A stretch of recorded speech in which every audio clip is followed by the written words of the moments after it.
एक mediocre score को आप डिफेंड करने चल रहे हो और आपको ये नहीं पता कि ये इस तरह की स्लो ओवर रेट के ऊपर हमारे साथ क्या मसले हो सकते हैं।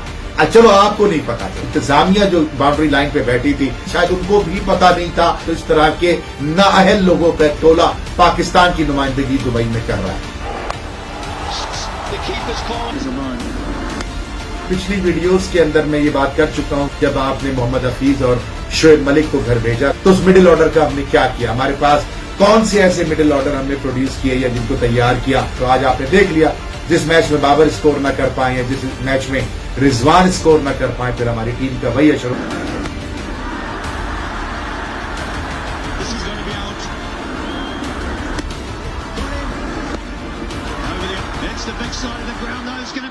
बिस्मिल्लाहिर्रहमानिर्रहीम, इय्याका नअबुदु व इय्याका नस्तईन। पाकिस्तान की सैलाबी सूरत हाल पूरी दुनिया के सामने आया है। इस वक्त एक तिहाई पाकिस्तान जो है वो पानी में डूबा हुआ है और हमारे हुक्मरानों को फिक्र ये है कि अदालती अहकामात की खिलाफ वर्जी हुई है और जनाब इमरान खान पे कौन से मुकदमे मजीद कायम किए जाएं, किस तरह से इमरान खान ने किसको क्या कह दिया, फला मुकदमे में कब जेल जाएंगे, कौन सा क्या मुकदमे के अंदर सजा होगी, किस मुकदमे में नाअहल होंगे। और ये सब कुछ करने वाले वो बेहिस्सों का टोला आज 1.5 करोड़ रुपया बाकायदा फोटो सेशन करवाते हुए वजीर आजम के हाथ में सैलाब ज़दगान के लिए दे रहे हैं। मैं मुखातिब हूं पाकिस्तान की आवाम से और उन लोगों से कि जो इन लोगों को सलाम मारते हैं, सलूट मारते हैं आते जाते, कि ये बेगैरत और ये बेहिस, मतलब है कि कहीं से तो लगे कि ये शख्स बिलावल भुट्टो, जुल्फिकार अली भुट्टो का नवासा है। यकीन मानिए कि मुझे लगता है कि ये कोई और शख्स है, इसकी रगों में, इसके वजूद में, इसके डीएनए में कहीं भी जुल्फिकार अली भुट्टो नहीं है। ये सिर्फ और सिर्फ जरदारी की औलाद लगता है और ये वो औलाद है कि जो एक नासूर के तौर पर इस मुल्क पर मुसल्लत की गई है और इसकी डोरियां हिलाने वाला सिर्फ और सिर्फ जरदारी है। आपने अर्तुगरुल गाजी को बहुत पसंद किया, आपने वो ड्रामा पसंद किया, उस्मान पसंद किया, उसमें आपको नफरत होती थी चंगेज खान और उसके हवारियों से। खुदा की कसम, हल्फिया मैं कहता हूं कि चंगेज खान एक सबक सीख सकता है इस सिंध हुकूमत से, इस जरदारी टोले से। 1.5 करोड़ रुपया इनके घरों में जो गाड़ियां खड़ी हैं वो 10-10 करोड़, 15-15 करोड़, 20-20 करोड़ की 40-40 गाड़ियां, 50-50 गाड़ियां खड़ी होती हैं। हर बड़े शहर में बिलावल हाउस है और ये 1.5 करोड़ रुपया मुंह पे मार देना चाहिए था अगर इस वजीर आजम में थोड़ी सी शर्म होती, अगर ये वजीर आजम होता और ये इंपोर्टेड ना होता। खुदा की कसम, पाकिस्तान के साथ ये जो टोला जो पाकिस्तान पे मुसल्लत है, ये 75 साल के अंदर इतने बेहिस, बेशरम, नाकारा और सबसे बढ़कर हमें और आपको कीड़े मकोड़े समझ के रोंदने वाला मैंने टोला अपनी 75 साल पाकिस्तान की तारीख में नहीं देखा। अगर थोड़ी सी भी इस कौम में शर्म है तो आते जाते इनसे नजरें फेरिए। और ये तो आपकी गालियों और आपकी बद्दुआओं के भी काबिल नहीं है। खुदा की कसम, ये मेरी बद्दुआ के भी काबिल नहीं है टोला जो आज पाकिस्तान पे मुसल्लत है। उसकी रोजाना ये मिसालें खुद देते। 1.5 करोड़ रुपया बिलावल दोगे? तुम डूब क्यों ना गए?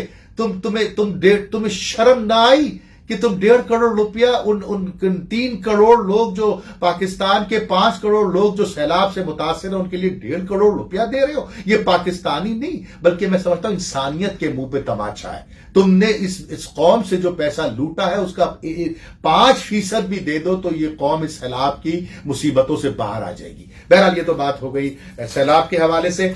लेकिन आज जो पाकिस्तान क्रिकेट टीम ने दुबई क्रिकेट स्टेडियम में किया है, मेरी ये वीडियो क्लिप्स आपने देखी हैं, यकीन मानिए कि ये पाकिस्तान की जो सिलेक्शन कमेटी बैठी है, क्रिकेट बोर्ड और सिलेक्शन कमेटी और माजी के अजीम खिलाड़ी, इनसे कोई सवाल करने वाला नहीं है कि पाकिस्तान का मिडिल ऑर्डर कहां है। मैं एक एक लड़के का नाम लेता हूं और मुझे आप गलत साबित कीजिए। मैं नहीं मानता कि बाबर कप्तान है। मैं फिर यही कहूंगा कि बाबर जबरदस्ती का कप्तान है।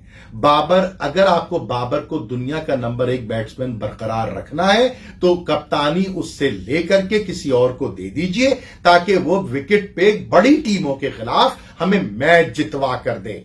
बड़ी टीमों के खिलाफ मैच जितवाए। मुझे बाबर की 100 सेंचुरियों की फिक्र नहीं है, मुझे बाबर से चाहिए स्कोर बोर्ड जिस पे लिखा हो पाकिस्तान वॉन और उसमें नंबर 1 रोल हो बाबर का। मैं ये चाहता हूं। अगर गलत चाहता हूं तो कमेंट बॉक्स में बता दीजिए मुझे।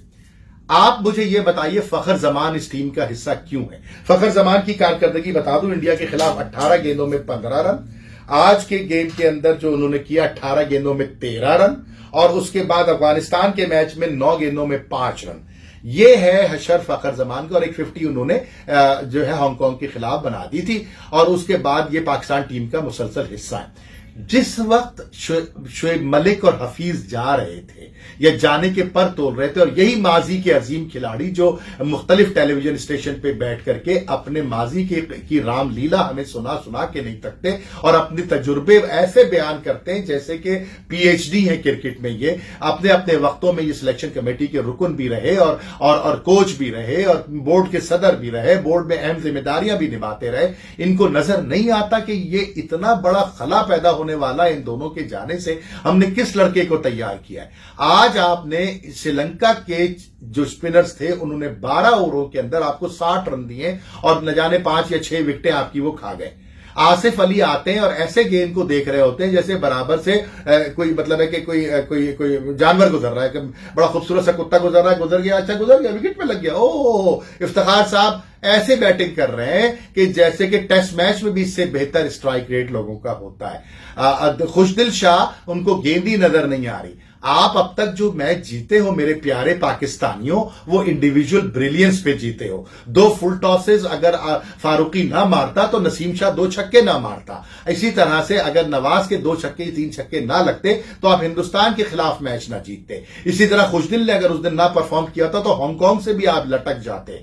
मेरे प्यारे भाइयों, ये जो बेवकूफ किस्म के नाअहल और सिलेक्शन कमेटी के मेंबरान क्रिकेट की बागडोर जिनके हाथों में आपने दी हुई है, अगर मैं उनकी जगह पे होता तो डोमेस्टिक से जाकर के मिडिल ऑर्डर तैयार करता। मैं पीएसएल की फ्रेंचाइजीज को बोलता कि भाई वर्ल्ड कप आ रहा है 2022 में, इस साल की तुम अपनी फ्रेंचाइज लीग की टीम में से मुझे 2 मिडिल ऑर्डर के बैट्समैन दो। मोहम्मद यूसुफ तुम हाई परफॉर्मेंस सेटर में बैठते हो, छोड़ दो सब कुछ, मुझे 2 लड़के मिडिल ऑर्डर में दो क्योंकि शोएब और हफीज जा रहे हैं। मैं कहता कि मुझे एक ऑफ स्पिनर दे दो। सकलैन सारी बातें छोड़ो, तुम अपनी सेहत की फिक्र जो तुम बैठ करके खाते रहते हो, लाखों रुपए का बोनसेस और तनख्वाहें, खुदारा उसमें से कुछ हलाल भी कर लो। लेकिन आज 121 रन पे रेत की दीवार, अफगानिस्तान के सामने रेत की दीवार, हिंदुस्तान के सामने चारों शाने चित। आप करना क्या चाह रहे हो? आपके पर कोई एहतसाबी अमल है या नहीं है? आपका हशर भी हमारी इंपोर्टेड हुकूमत जैसा हो गया कि हमें करना कराना कुछ नहीं है, बस हमारे पेट भरते चले जाओ, हम लूटते चले जाएं इस मुल्क को। भाइयों समझ लो कि ये क्रिकेट बोर्ड आपके सरों पर नासूर सवार है। सिलेक्शन कमेटी, आपके कोचेस किसी काम के नहीं है। आप सिर्फ और सिर्फ इंडिविजुअल ब्रिलियंस पे गेम जीतते हो। इसके अलावा आपकी कोई क्रिकेट की फाउंडेशन नहीं है, कोई एहतसाब नहीं है, कोई पूछने वाला नहीं है, कोई सवाल करने वाला नहीं, क्योंकि ये माजी के अजीम खिलाड़ी हैं। हर टॉक शो में, हर तमाशे वाले शो में, फिल्मों में, ड्रामों में, इधर उधर और 92 के किस्से सुनाएंगे, वर्ल्ड कप के किस्से सुनाएंगे, फला का सिलेक्शन कैसे हुआ सुनाएंगे। इनकी रामलीला ही खत्म नहीं होती। वो उस गुब्बारे से, उस बबल से बाहर ही नहीं निकले कि जो आज से सालों पहले क्रिएट किया था। अब वक्त है कि इस मुल्क को कुछ वापस कर दो। जो रोटियां तुम तोड़ते हो, जो तुम लाखों रुपए की तनख्वाहें, चाहे वो इंजमाम हो, चाहे वो वकार यूनुस हो, चाहे वो मोहम्मद यूसुफ हो, चाहे वो मुश्ताक अहमद हो, चाहे वो सकलैन मुश्ताक हो, ये चाहे मोहम्मद वसीम हो, चाहे रमीज राजा हो, ये सारे के सारे जो मराहत लेते हैं और रुतबे लेते हैं। आज पाकिस्तान टीम को 2 लड़के तो दे दो प्यारे भाई। जो लड़का बना था खुद से बाबर आजम, वो भी तबाही की तरफ जा रहा है। रिजवान अपनी मेहनत से तैयार हुआ, तुमने किया क्या है? खुदारा कुछ हलाल की खा लो। पहले ही हुक्मरानों ने हमारी बोटियां नोच नोच के रोड पे डाल दी हैं, हमें कीड़े मकोड़े बना के रखा हुआ है। तुम तो कम से कम 2 पैसे तो हलाल कर लो। आज के मैच हुआ, अफगानिस्तान का मैच हुआ, हिंदुस्तान का मैच हुआ, नजर आता है सबको कि तुम्हारा काम 0/0 है। आपको अगर मुझसे इख्तलाफ है इन बातों के ऊपर तो कमेंट सेक्शन में अपनी राय का इजहार कीजिए। अपना बहुत ख्याल रखिए। पाकिस्तान जिंदाबाद।